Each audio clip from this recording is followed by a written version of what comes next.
doa. Berdoa mulai.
Tepuk 2, kalian tepuk 3 kali. Tepuk 4, kalian tepuk 3 kali. Tepuk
kandang ya.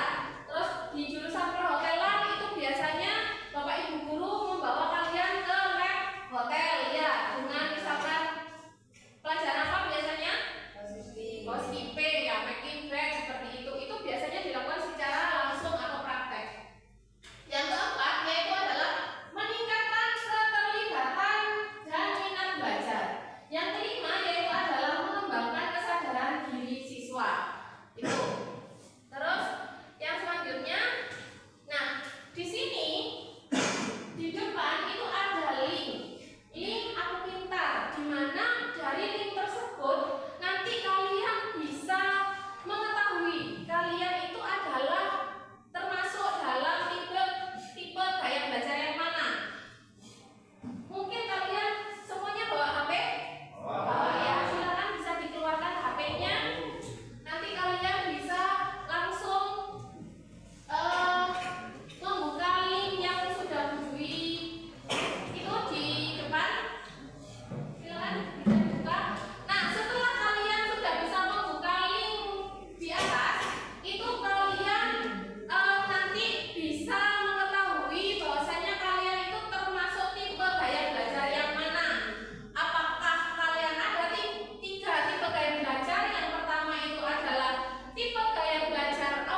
apabila teks yang ditulis di papan terlalu panjang tanpa dibacakan.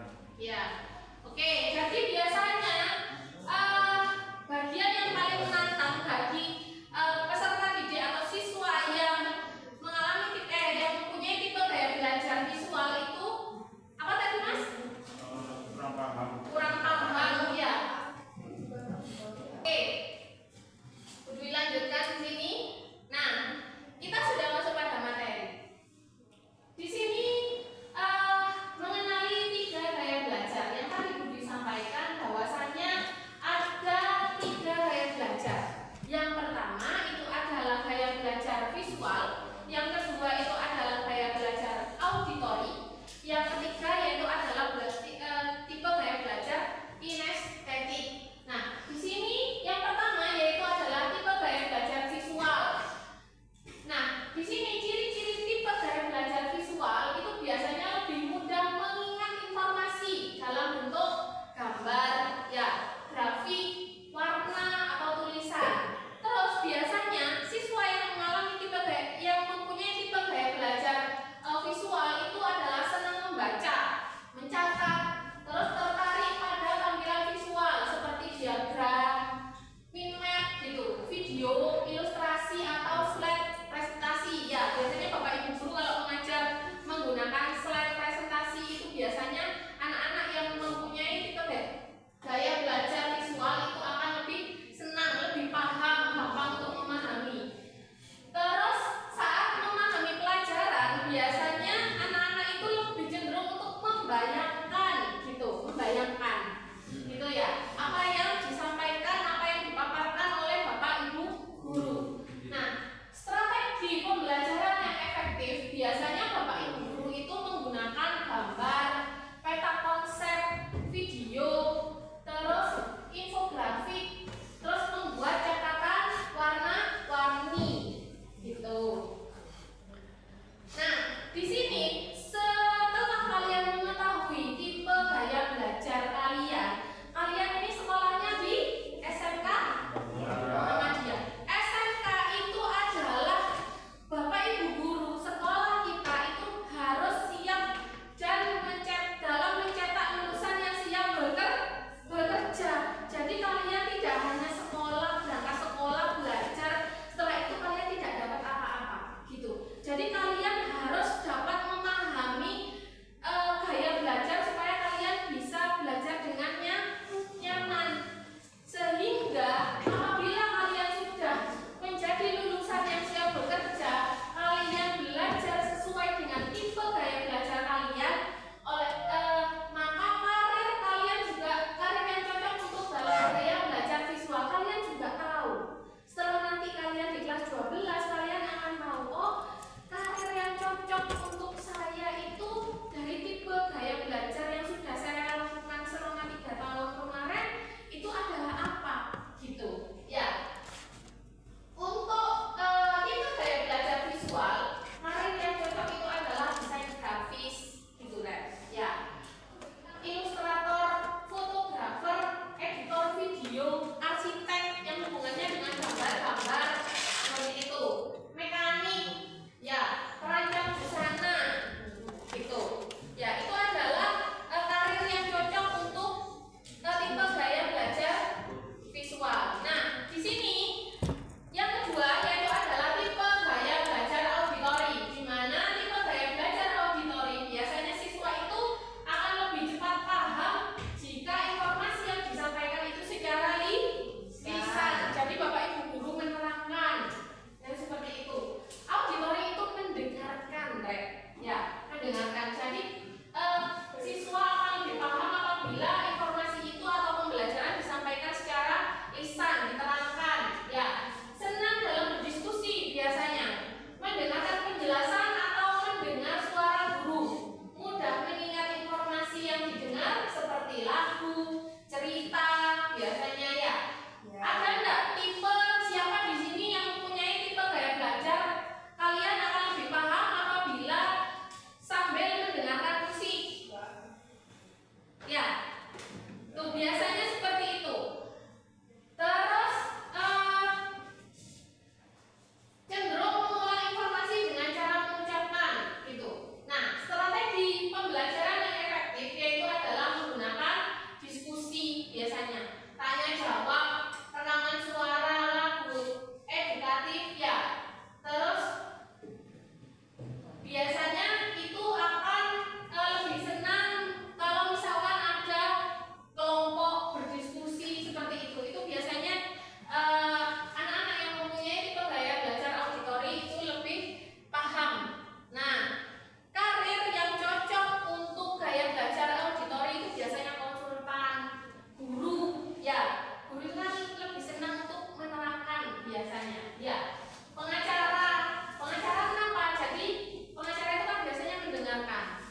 jam